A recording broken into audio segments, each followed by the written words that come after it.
Hi, everybody. This is Patty. Welcome to the witching hour. Yes, that hour of the day when the veil is thin and magic is everywhere.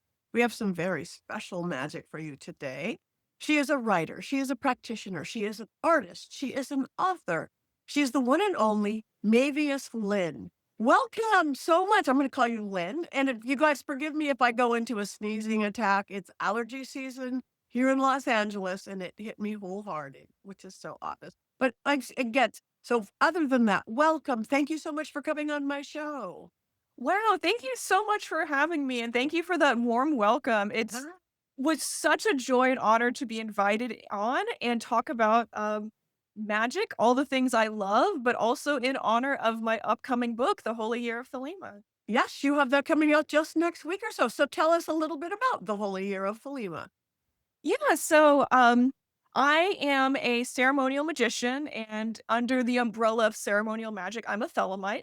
And what's really interesting is when people approach talking about their tradition in books, one of the first books that's written is about the holidays, or, when we talk about paganism or witchcraft, sometimes, the wheel of the year, various things like that. But I noticed in my tradition, there was not a lot out there, and no one has written a book on like this before that explores the holidays in Thelema, provides rituals not only from myself, but from other practitioners in the community. There's recipes.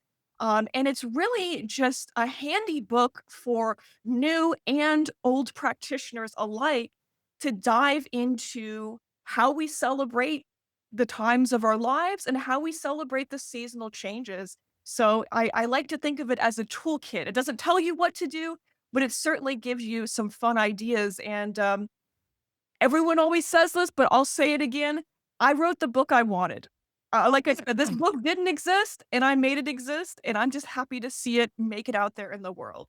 That is great because it's true. A lot of people do not know a lot about Thelema. They think, is it secretive or is it this? How different is it for all of my practitioners out there and witches and whatever they want to call themselves of many orders? How different is your well, I'm going to use your wheel of the year. Is Yeah. it very different your holy days than what the traditional the eight wheel of the year in Yeah. traditional like say Wicca or Yeah, I think that's a fantastic question. And I love starting here because a lot of us are already familiar with the Wheel of the Year. yes. And there are a lot of similarities. There's a lot of cross pollination. And one of the things I like to talk about is one of the people who popularized the Wheel of the Year was Gerald Gardner. And, he set up these eight even spokes around the year, these eight even points, equinoxes, solstices, as well as the cross quarters. And obviously, a lot of practitioners have plugged in their own celebrations, but it's a very common format. But before he popularized it, there was this tradition of Thelema, and in our central sacred holy text, the Book of the Law, it spells out for people to celebrate certain times of the year.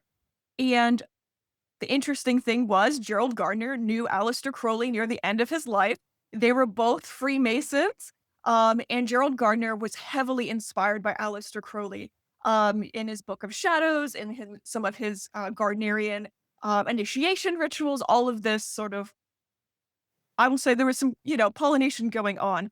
And what's interesting about that is you do see some similarities from these holy days established by the Book of the Law into the Wiccan Wheel of the Year. Now, how are they different though? So in Thelema, these original holy days, you see the equinoxes, very similar. You see the Mhm. solstices, but you don't have the cross quarters. And instead of the cross quarters, you have some unique holidays to this tradition, which is the 3 days of the writing of the Book of the Law, the first night of the prophet and his bride, sometimes referred to as Beast and Bride Day. And you have the equinox of the gods and the supreme ritual. So those are some differences. There's some unique ones to this tradition that, even if you're not a Thelemite, that could be interesting to explore and learn about, even if it's something you don't practice. And I will say, in addition to these yearly cycles, um, sort of following this trend of, a cyclical nature, it calls for celebrations and times of our lives. So those would be birth, puberty, death. It also calls for a celebration um, every day and every night. And who doesn't want to celebrate every day or every day?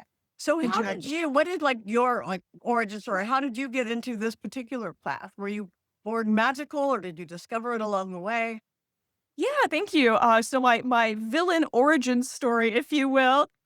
So that started back, I would say, well, I think I was always drawn to nature and I was always drawn to magic. I think a lot of us can relate to that. But my real kickoff started when I was in, I would say, middle school, high school, starting to dabble, starting to learn. And my local libraries were going through a large purge of books that they didn't, to reflect conservative policies. So books Okay. dealing with the topics of evolution, books dealing with LGBT topics, these were removed not only from my school library, but also the local public library, which for reminder for younger folks, the internet wasn't quite what it is now. So my main source of information was these libraries, and that's where I did a lot of my reading and learning from. And as a result, there was a lot of limited choices. So what I ended up going with was some of the philosophy books, and I started just sort of reading about existentialism, Camus, Sartre, Heidegger, eventually discovering Friedrich Nietzsche and, nihilism, all of these philosophies. And of course, for young eyes, these were very hard to understand. I did not take to it, like a fish in water. But I had a lot of time on my hands, so I did a lot of reading, and then I would reread it, and I would sit with those words, um, until eventually they sort of started to make sense. And I took my interest in philosophy online that sort of bloomed a little bit, in the old live journal days into connecting with other people. And those connections brought me into the world of like minds and introduced me to the occult and some of these ideas outside of mainstream religion. And I was very excited about that. A lot to read about, a lot to learn. And that's when I first heard about Aleister Crowley. Um, Back then, it was basically impossible to get my hands on anything the guy wrote. Um, so fast forward. So anyway, he was a mild curiosity. All of the occult was, and I would say in that era, that was when I first called myself an occultist. And then fast forward, go to college, become an adult, have a career, all of these things. Life happens. And I found myself at a very hollow place in life. And I found myself wanting to address a lack of direction, a lack of sense of self. And my brain went back to my occult toolkit. And there's so many fantastic magical tools, traditions out there. But the one glimmer that I remembered was this guy named Aleister Crowley and his idea of true will. And his system of mysticism laid out a path for discovering your true will and then doing it. And I said, what the heck? Why don't I just study this stuff and give it a shot? And I did. And it changed my life. It changed who I was, and because of this magical work, I felt a profound calling to, not only, be at the receiving end of all of the amazing magicians that came before me, but also give back to my community, and thus was born, all of the things that came after. So my YouTube channel, my magazine articles, and now my upcoming book, and here I am today. That's beautiful. So yeah, now you mentioned a couple things of Aleister Crowley, who I think is one of the more misunderstood people. Yeah, still. People have again a lot of misconceptions about who he is and what he did, and again that might relate right into the Thelema. What is an easy way to explain true will in everyday life? Just somebody going, well, what is this true will thing? Yeah, absolutely. Um, I think we have a lot of great topics on the table here. So, true will is this idea that you have each and every one of us has this innermost spark of divinity. And the idea is to, along your spiritual path, should you choose to take that path, is to discover that true will so that you can align yourself so that you can do it. And when you're making choices every day in alignment with your true will, your true purpose, your higher self, the universe aids you in that path. You're not in friction with the world around you. So it's as if things are there to kind of help you out and push you along. And Mhm. the idea along the spiritual path is to do your best to align yourself with that, be true to yourself. I always sort of think about it, and this is my own interpretation, Mm. as a celebration of self, as a celebration that you are divine, not in spite of your humanity, but because of it. Oh, I love that. I love that. Yes, because so opposite of so many philosophies, the evilness of the humanity.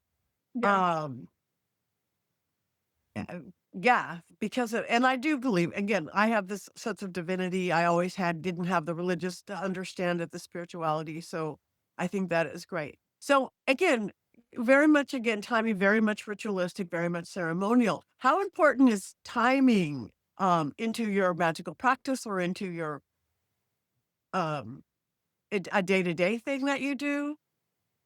Yeah, thank you so much. Yeah, timing, I think can play a role, in rituals. I always say, think about any holiday, any celebration. It always feels better when you can celebrate your birthday on your actual birthday. That being said, life does get in the way, and there certainly is wiggle room to celebrate holidays. Winter solstice, summer solstice, spring equinox, whatever it may be. Depending on work, depending on schedule, depending on the family schedule, a little bit outside of that.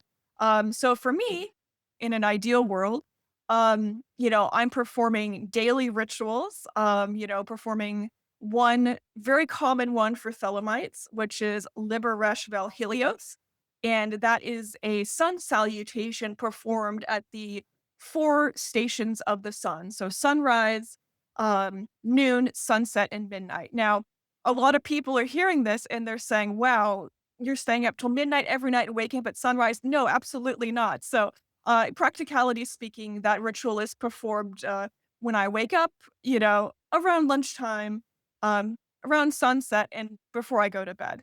Um, so a lot of little tweaks like that to kind of incorporate less ideal but still practical. And I always say it's better to have a little bit of magic in your life than none. So if you have to work around your schedule, you have to work around your family's schedule, I say go for it. Weave in a little bit of magic. And I do want to briefly talk about because I can envision people listening to this and being like, you mentioned Aleister Crowley, and then just I want to hear more about that. Yes. And yes, let's talk about him because I know for a fact you all, or at least some listeners, want to hear. And I just want to say, when it comes to Aleister Crowley, some people love him, some people hate him, some people are completely neutral. And I always say, feel how you are going to feel about him. I am not here to convince anyone how they should feel about a historical figure. Um, that being said, uh, almost everything you have heard about the man is I would say 70 to 80% complete fiction. It's entirely false. He was maligned in his lifetime as a queer man, as a kinky man, and a polyamorous one in the Victorian society when being queer could put you in jail.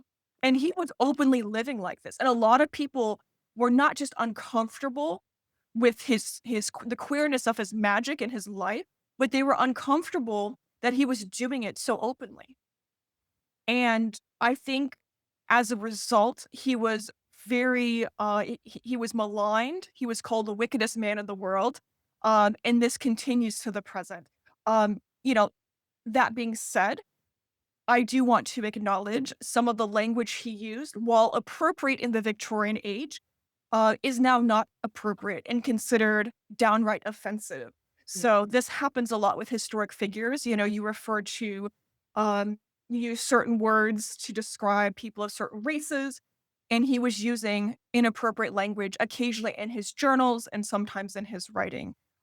So, you know, I leave that up to the audience to decide how they feel about that, but I do wanna acknowledge that is troubling and it is problematic. But that being said, he gave us a cornucopia, a great wealth of writing and magic and ideas that have shaped magic today. Absolutely, and that picture on your screen right now, um, people always get this wrong, so I'll tell you what it is.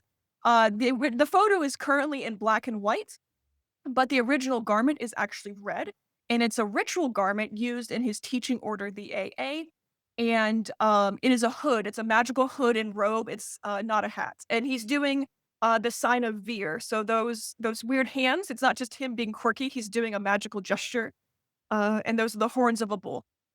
Uh, oh, thank you for that. I did not Yeah, know that. So I think you that is a picture you saying there as like was in odd man. yeah, No, but oh well, thank you for that. Yes, and I understand how languaging can change and what something means something and doesn't. And hopefully most people can kind of understand that along the way. And absolutely. what society does to things. Um so so you had a kind of this pass again. I started with Nietzsche in junior high school. I don't know how you got anywhere with anything, but when you discovered this, going, oh, this is a path I like. Was there a point that it became something that you truly lived experience for you versus this is my practice. This is what we do on this special day of this. Did that change for you, or did they kind of come together? Like, oh, I've found where I am. That makes sense in my. Yeah. I definitely, I think it was sort of a little of both. As I sort of progressed as a practitioner, a more structured practice emerged from that. When it comes to Thelema, something that I think is important to kind of piece together is to be a practitioner of Thelema, often referred to as a Thelemite. The term Thelemite comes from the Book of the Law is you don't have to join any organization or initiate into any order. So, you can be a solo practitioner. And for most of my life, I have been a solo practitioner. So that looked much more eclectic. I did things that I thought were good and kind of pieced together, piecemeal my own practice. But that being said, I should mention I have been initiated into the OTO as well as Temple of the Silver Star. So the OTO is a, Masonic-like, organization, so they have initiations into degrees, and that's a really interesting organization that goes all the way back to, Germany. So Aleister Crowley was not the founder of OTO, but he was a prominent member who, a leader in that organization who kind of shape the initiations around, Thelema and magic, and make it, this sort of esoteric current. And, yeah, so that's been a much more structured approach, with initiations and all of the stuff that comes with that. And, the other organization I initiated into, Temple of the Silver Star, is a Golden Dawn patterned order, which is in line with, Thelema and, dare I say, the 93 current, which is a fancy way of saying, Thelemic magic, I suppose. Thank you, and then everybody go look that up. Yeah, yeah, lots of stuff to look up, you But know? so that's why you've got this beautiful book out. So if somebody's going, "Well, I'm on this new path," or "I've been on a specific path for a while, eclectic or whatever that is," um, can they get just start it's like, again, get your book. It's coming out in a week or so. Incorporate maybe even start with this ritual calendar into their regular life, into busy modern life. This will fit into. I love that. I love that. Yeah, so this, little book is not just saying, "Existing Thelemites, go check out those holidays." It's also a love letter to all practitioners who are interested in dabbling, interested in learning about Thelema, but don't know a good entry point because it is considered rather dense stuff. Hard to get into, hard to penetrate, hard to understand. But this book exists in 2 sections. The first section being, an introduction to Thelema. And that is your sort of fast on ramp to the tradition where I answer questions like, who gets to be a Thelemite? Who was Aleister Crowley? What are our central sacred holy texts? And it's a real, and also the practice of ritual, some ritual recommendations, some ideas of how to approach that. And so that first section will really equip, I think, anyone with a firm understanding of what's going on here, what things mean in the tradition, where the tradition comes from, how you can approach it, and also how to approach the book I wrote. And then once you have that under your belt, then we launch into these holidays. And what's great about the holidays, it's not just a list of rituals someone can do. I also connect related concepts in Thelema, unique ideas, unique values, to each of these times of the year. So as you're learning about the holiday, you're learning about or connected holy text. You're learning about what these symbols mean. And that's a lot of these are very unique to the tradition. And I think that that is going to just I've had a few friends who are witches already read this book, and they said, "I've never thought of the winter solstice that way." Ah, I've never this is all new to me, and I love hearing that, and I really think it's going to bring new stuff to the table for anyone. To maybe you are practicing even a new holiday you hadn't even heard of before. And when I say practicing, so not only do I load people up in the first half of the chapter with history, facts, related ideas, but on the second half of these holiday chapters, I it's a buffet of possible things you can do. So on the short and sweet, quick, maybe a busy lifestyle, I give people journal prompts, I give people, mantras, moving meditations, just little quick, I call them my sparks of inspiration, really quick things you can do. For people who are, solo practitioners and looking for a little bit more than just a quick journal prompt, I have my section of altar work. So this is something I do in my personal practice that I share with my readers, which is how you can invite in the energies of the season and mindfully engage with that. Ideas of how to decorate your altar and what that means. And then for people who are in a group or looking for to do a much larger ritual, which by the way, all of my group rituals can be adapted to solo practitioners. Maybe a little bit more work, but it is possible. But there is a large group ritual for every chapter that someone can do, or a group can do. And like I said, you're not just getting me. I made a intentional effort to reach out to diverse members of the community and get their rituals for each holiday. So there's just such a beautiful diversity of stuff for people to engage with in the book. I love that. I do love so. And I'm a big believer in ritual and daily ritual and things like that for a billion different reasons. So, do you believe that this daily ritual really enhances your life, our day to day life, not as well as our magical and spiritual life? Oh, absolutely. I'm a big believer in daily ritual as well. So in Thelema, some of the common ones are Liber Resh Helios, like I mentioned. And then something I love to do, people compare it to saying grace before eating. Um, it's not saying grace, it's different, but it's called saying will. So before I eat my main meal of the day, I say some magical words, and that allows not only mindfulness into what I'm eating and why I'm eating it, but also this idea of transmuting matter into magical energy, right? And bringing that mindfulness to why I'm eating and suddenly turning a mundane act of just simply eating a meal into a magical one. And I think that's also another example of a beautiful daily thing a person can do. And all of that's in my book also if people want to give those a shot. This is awesome. I cannot wait to read it. I'm Oh, very thank excited because you. I know I am going to learn a lot. So, what is what? Okay, that was one. So you'll have to kind of learn with those. Is there like a small, say, Thelemic type practice that someone could start today going, okay, I just want to start testing this.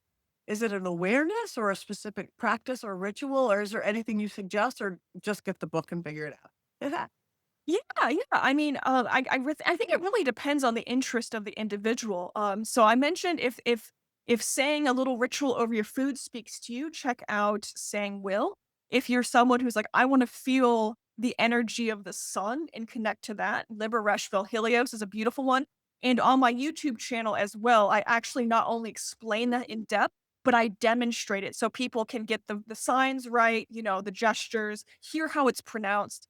But another thing I often hear is people say, I'm really into the tarot. And I'm studying the tarot. I'm used to doing a one card draw a day. But I'm interested in learning about Thelema. And my response to someone like that is pick up the Thoth deck. So the Thoth Tarot is arguably one of the most popular systems of Mhm. tarot out there, second to Rider-Waite-Smith. Yeah. And the Thoth Tarot is fantastic because it was created in alignment with what I would call the new Aeon. So you rate it the same as Rider-Waite-Smith. A lot of it's the same. However, when talking about Thelema and Thelemic values and ideas, um, the astrology is slightly different because of some of the stuff in our holy books, and some of the cards have slightly different meanings. Um, and, for example, instead of temperance, we have the art card in the Thoth Tarot. And that's the idea because temperance was associated in the Victorian era with abstinence and all of these sort of more restrictive ideas. And moving into the new Aeon, it opens up instead of restriction, creativity in art. So for people who are familiar with the Rider-Waite-Smith, this is a fantastic on ramp for learning about Thelema. You could just simply do a one card draw from the Thoth deck and then look up Mhm. the meaning of the card and learn it that way. And you will suddenly be exposed to a whole bunch of new ideas from this tradition. Um, I also have in my book an exploration of the Thoth Tarot as well, Mhm. and suggestions for beautiful. I love that picture, and also suggestions for using the corresponding tarot card of that season, so equinox and solstices, on your altar as a point of meditation for the season. I think that is beautiful. I am so excited. Oh, So what good. you have before we go, we know that your book is coming out a week after this airs or so, but you did mention your YouTube page. So if people are excited as I am about getting to know more about you and what you do, where can people find you? Where can people websites, information, your YouTube, social media, all that fabulous stuff so people can get learn more. Yeah, thank you so much. So, Maevius Lynn, I am on YouTube, Instagram, Blue Sky, Threads, basically all of the social medias. I also have a Llewellyn page. So Llewellyn page can connect you to all of my current events going on. And also a personal website, maeviuslynn.com. And yeah, my book, as this video is coming out, is available for pre-order right now. So go ahead and tell the publishers that you want books on Thelema, that you want more books from me, and go ahead and pre-order that book now. It really communicates that there's an interest, so it gives opportunities not just me, but other authors who want to write on this subject as well. And my book comes out May 8th, so really looking forward to seeing this book out in the world. I know people are going to benefit immensely from this, and I'm just so excited. Thank you. I am too. So thank you so much for bringing your magic to the witching hour, something new. And I can't wait to read the book. So you guys follow her, like her, go to her YouTube, buy her book, pre-order her book. Let's have a little magic everywhere we go. Thank you, Lynn. Thank you. Thank you so much. Any last words for everybody before we go? Because we have a second. Any wisdom, thoughts for where we are in the world right now? Absolutely. The wisdom I want to leave everyone with is a little bit of magic is better than none, and feel free to dip and dabble. And Thelema is not a closed practice, so consider my work your open door and your invitation to explore the amazing tradition known as Thelema. Isn't she great? Thank you. Thank you, Lynn.